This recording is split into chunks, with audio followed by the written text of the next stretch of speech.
And now, you're tuned in to RBLR, the home of Tampa Bay's Reveler Sports. What is going on? We are live and ready for the Rowdies here at BarrieHaus Beer Company right off the Ybor Strip. Ready to kick another pregame show here for our Rowdies versus Indy 11. As I, of course, have to turn off the music one more time. There's always something that goes on when it's live. James Knowles is not live with me because he is doing his service for the community by staying home with a little under the weather. He was questionable, but he is on the pitch today for you out there listening. So my name is Eureka Wheeler. James Knowles, instead of standing side by side with me, is side by side virtually. How are you, bud? How are you ready for a big matchup tonight? Yeah, other than the sickness that I have, other than the terrible pressure in my sinuses right now, I'm ready to go, and I'm very excited for this game because this is a very important one.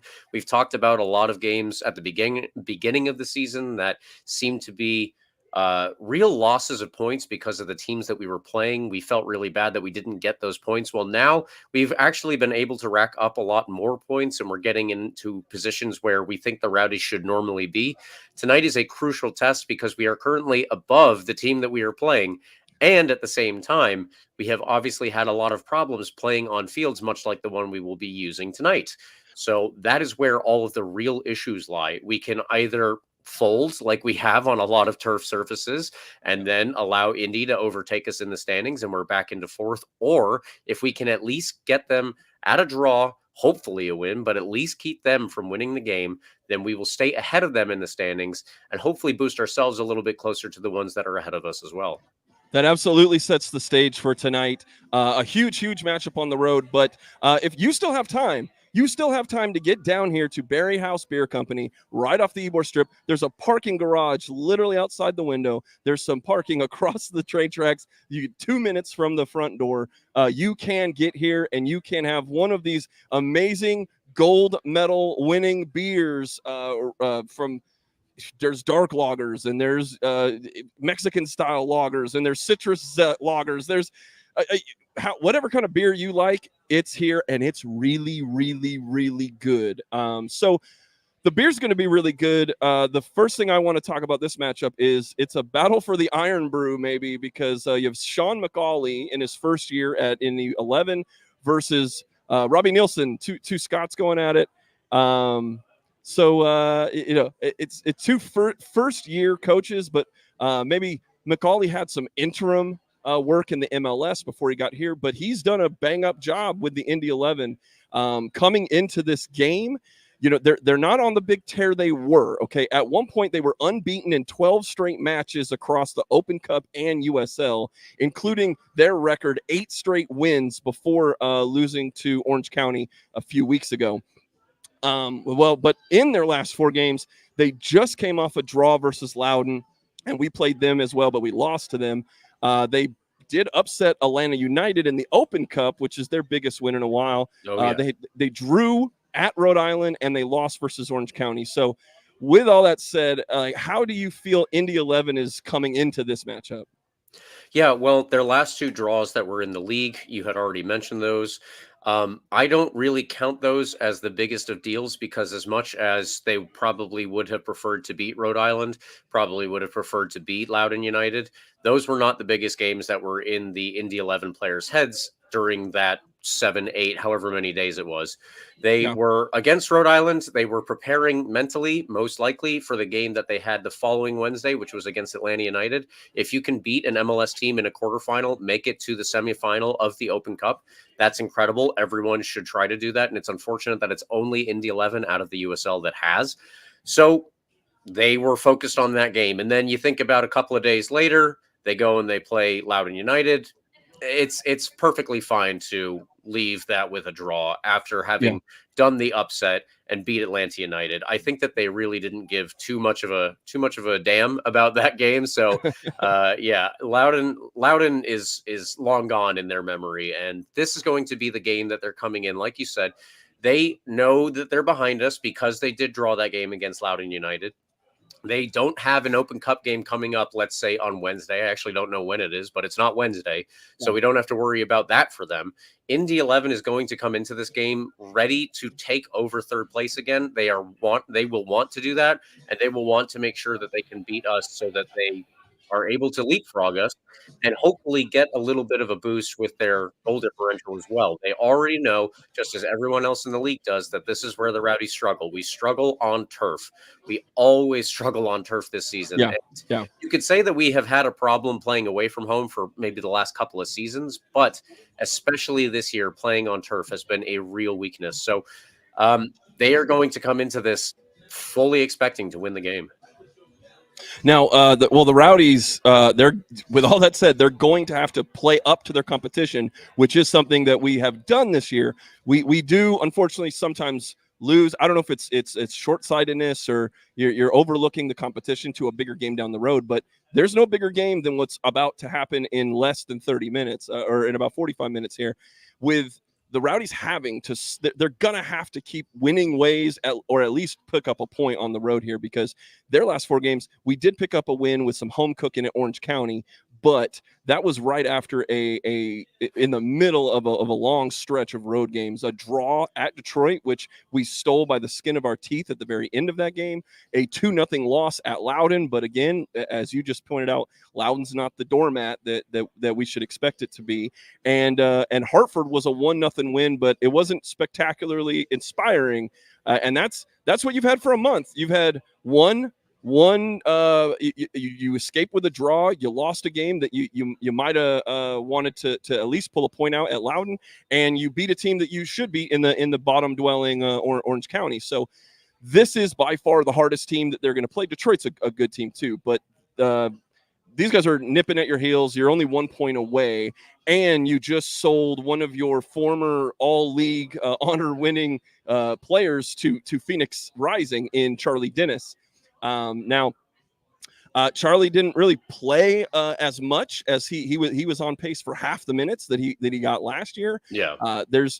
He hasn't been on an injury report in the last, but suffice to say, he didn't really start a lot of games, and the games he did start were either the Open Cup games or unfortunately the games that we lost. And if you look at the results, unfortunately, he was one of the players that wasn't really playing up to the level that we thought he would play. And that's just looking at numbers. I mean, we all think Charlie Dennis is a very high level player in this league, but for some reason, Phoenix came calling and the deal was done, and now he is not here. So as we look at this 11 with Jennings and Arteaga up top, you have a midfield without Charlie Dennis at all, but you do have Pacific Nyongabire, Danny Crisostomo, Hilton, Manjoma, and Perez, who Perez is probably the guy who's been getting a lot of the starting minutes and now will undoubtedly get even more, as we do not have Leo Fernandez in the team, even though he was upgraded to questionable. But Blake Bodley is a player who is on the bench that was upgraded to questionable. So hopefully we see Bodley as he gets back into form. In the back line, though, you have Doherty, Kleeman, and Guillen getting the start back there with Jordan Farr. So when you look at this 11 and you look at some of the moves that the Rowdies have made over this week, how are you feeling now that this 11 is out? Yeah, well, Charlie Dennis was a bit of a surprise, and I'll get back to that in a bit. But at the same time, I guess it really doesn't impact the starting 11 for this game, because this is the starting 11 that we've seen for several of the last games. The only difference that I would have noted was, just as we said on Tuesday when we did our preview portion of the podcast, if Blake Bodley was available, he was likely to start. Obviously, he is not, so Eddie Manjoma steps in, and he is very good as a defender. The only issue with Eddie Manjoma playing in this game is that he's not the best as an attacker going down the left side. So we kind of lose a little bit of verticality on the left side, especially. But yeah, otherwise, this is the team that we've had for the last couple of games. This is a team that we're probably going to see, unless there are more signings or injury returnees like Blake Bodley when he fully does come back. So I'm not too worried about it in that sense. We have seen the best upgrade in a couple of players here that I wanted to highlight, being Danny Crisostomo and Josh Perez.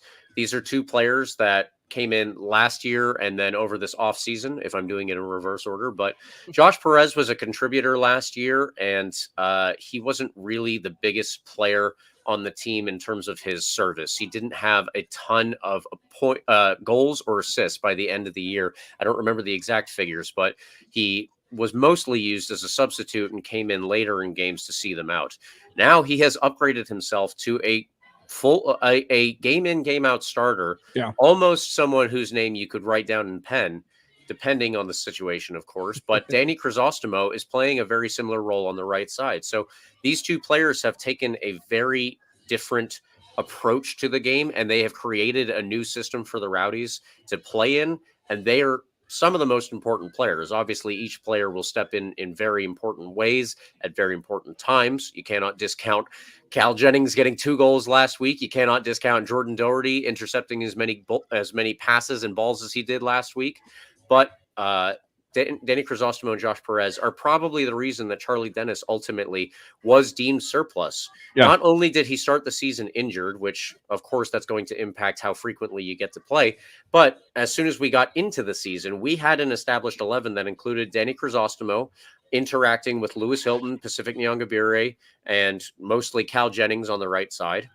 And then on the left side, we had Lewis Hilton, Josh Perez, and it was frequently Blake Bodley, of course. Now it's Eddie Manjoma and Manuel Arteaga on that left side. So Josh Perez and Danny Crisostomo have proved themselves to be the mobile players that Robbie Nielsen needs to impact the field from those positions. And that means that Charlie Dennis, unfortunately, was continuing to ride the bench more frequently than he was going to play. And as someone who was doing so well last season, I could imagine that probably being frustrating. Frustrating as it is, you can ask the coach if maybe there's a way to get you out the door. And I don't know who initiated the conversation, if it was Phoenix, if it was Charlie Dennis, but that's where we are right now, of course. Yeah, and Phoenix, of course, they did need something, and if it works out for them, we won't see them until the final if we get that far anyway. So, Right. If it were Louisville or Indy 11 or something like that, or Detroit or something like that, we'd have to worry about it maybe a little bit more than we do. I should say the rest of the bench, if we haven't said, you do have Zane Bubb. So he's returning from injury off a couple weeks, but he's now on the bench. Joey Desert in Worth is started last game. He's on the bench this game, and you have Damian Rivera as on the bench too. So only 5 outfield players on the bench with Breno ready to back up far if needed. But it's always a good backup plan if you don't want to just stick at home. You do have a little bit more time. There's still about 30 minutes until kickoff. You can get down here to BarrieHaus Beer Company. We're right off the Ybor Strip. Like I said, there's covered parking literally outside the door, and we've got pitcher specials. We've got Endless Zest Citrus Lager and Kling American Lager, $20 pitchers just during the Rowdies game. They don't really normally do pitcher specials, but I was able to kind of strong arm these people, and they gave in, they caved in. So you need to get here, because if you don't come buy these pitchers, they're not going to give them to us anymore. So get your butt down here and buy some beer. It's good. It is good beer. So we're going to have good Rowdy soccer, and we're going to have great gold medal winning beer. One thing I did want to point out that I thought was interesting when I was looking at some of the preview stuff is that obviously we know one name that used to play for us in Sebastian Guenzati. He was our former captain, not just a season ago or a couple seasons ago. Now he is firmly entrenched in the 11 of Indy 11. But after 11,000 minutes played, he's no stranger to playing some of these Rowdies players that are on the field. But maybe there's a little added boost when you see that green and gold across from you. The way that things kind of ended, they were out and out, up and up on the outward. But anytime a team like Charlie Dennis, maybe anytime it doesn't work out in the end, not all relationships are supposed to last to the end, but it would have been nice. He still thought he had gas in the tank. He's been doing that. He's been proving that as one of the leading scorers of Indy 11. But also another name is Jack Blake, who did play 500 minutes and scored a goal and got 2 assists in one season. He was on loan here.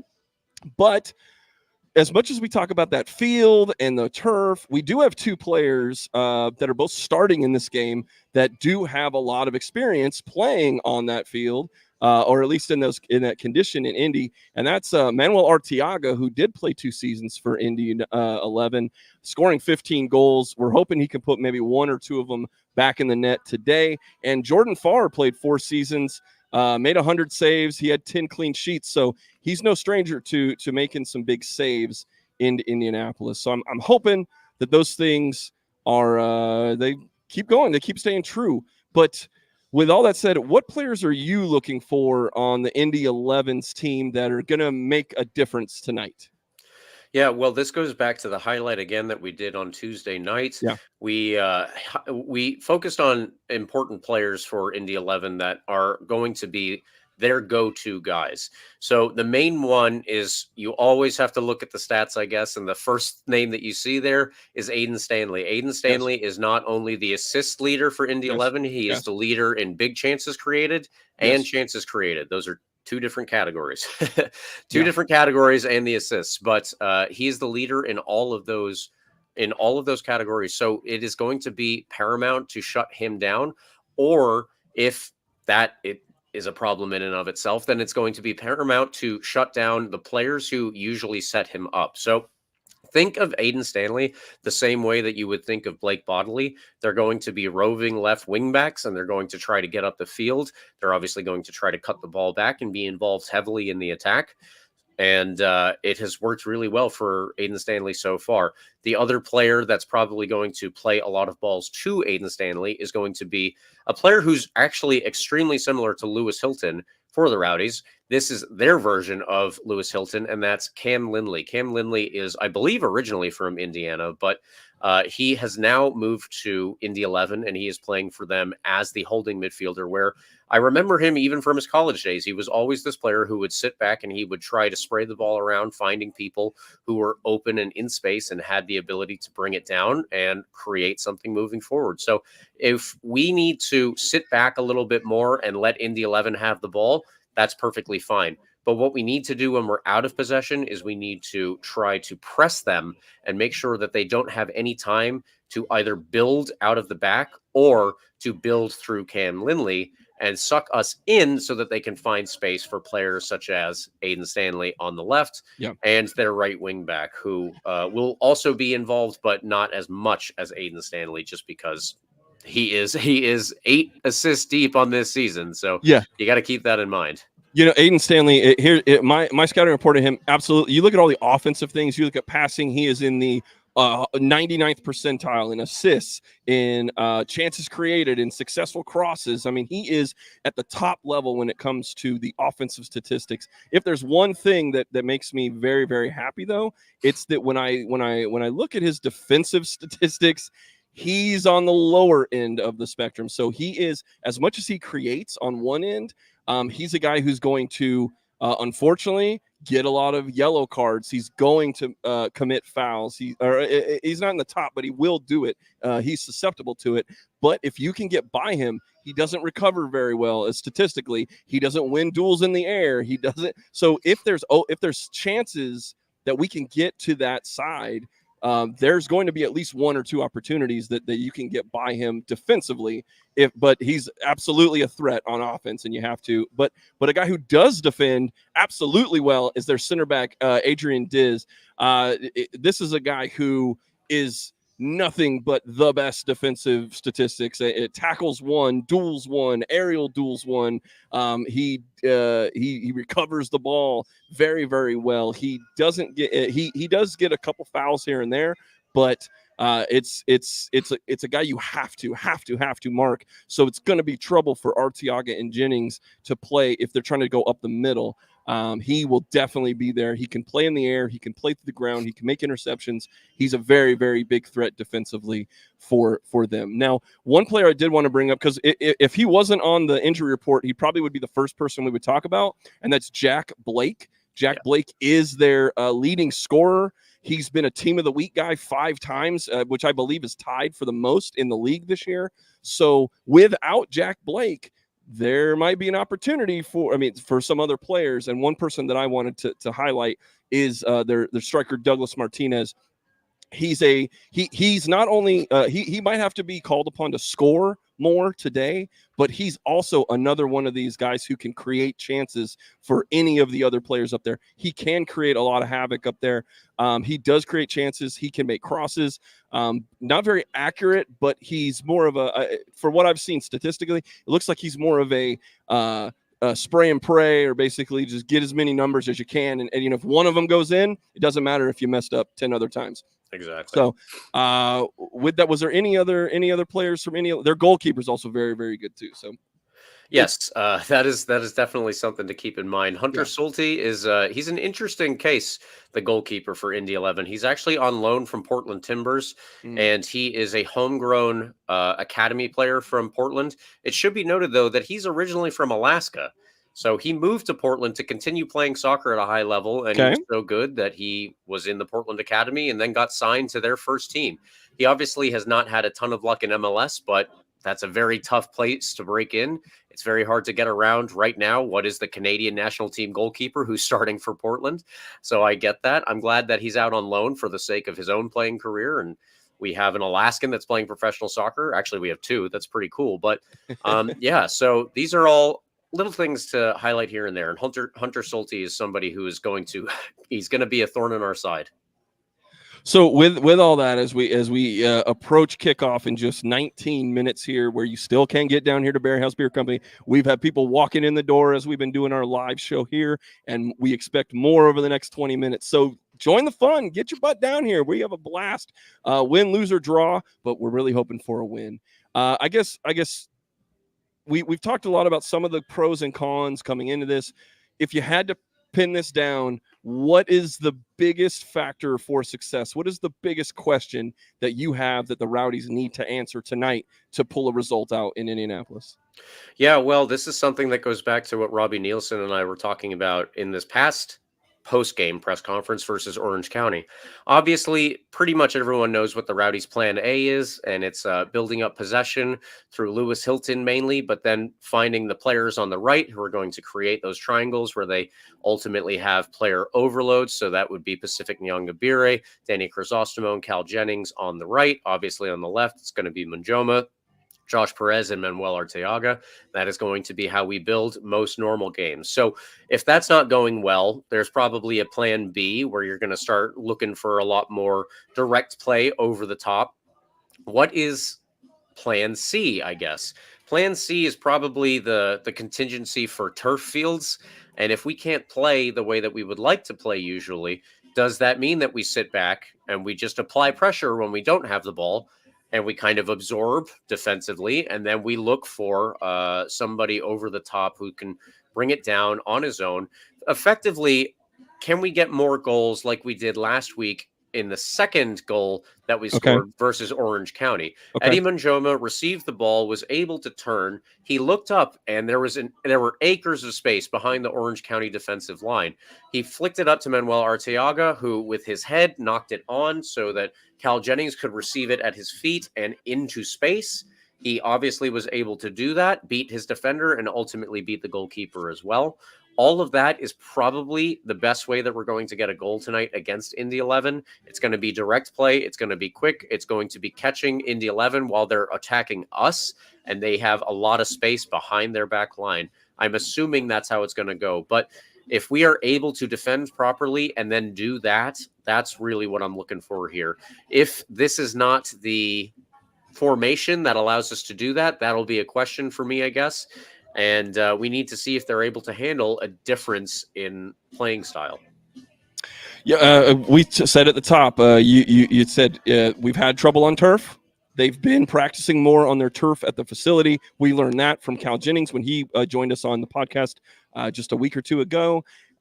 So the other question is, do you rise to the level of your competition? And this is one of the toughest competitions. This is a team we will probably see in the playoffs at some point. This ain't the last straw when it comes to Indy 11 versus the Rowdies. Now, the thing is, the Rowdies have won most of the matches against Indy 11, but this team this year, you can't rely on history. It's 11 that's coming for blood, and the Rowdies, they're going to get punched in the mouth. They better be expecting it, and they better have plan A, plan B, plan C, whatever. And they have plan P for punching them back in the mouth.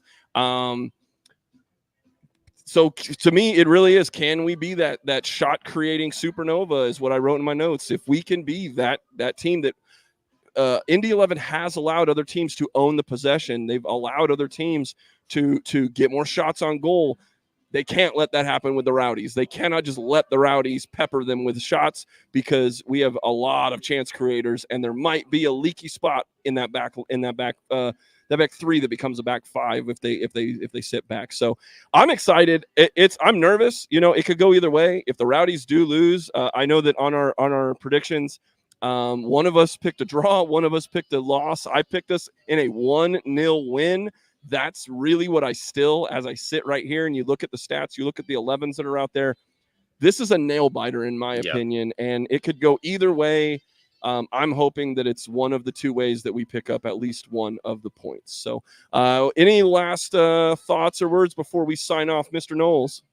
Well, as I said, unfortunately, I'm sick, and I was planning to be there at BarrieHaus tonight. It's very unfortunate that I can't, but if you are watching this and you are in the Tampa Bay area, you have got to go for me. You have got to get there and drink all the beer that I was going to drink, because I really like the BarrieHaus beer.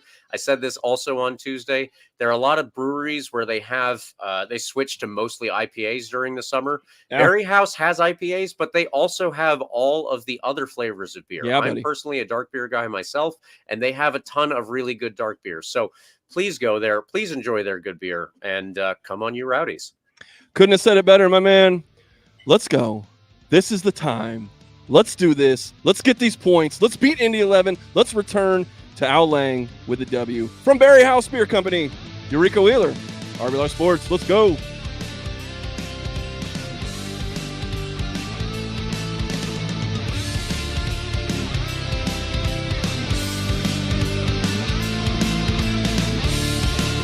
Thank you for tuning into this presentation by RBLR Sports. On your way out of the stadium, please remember to like and subscribe.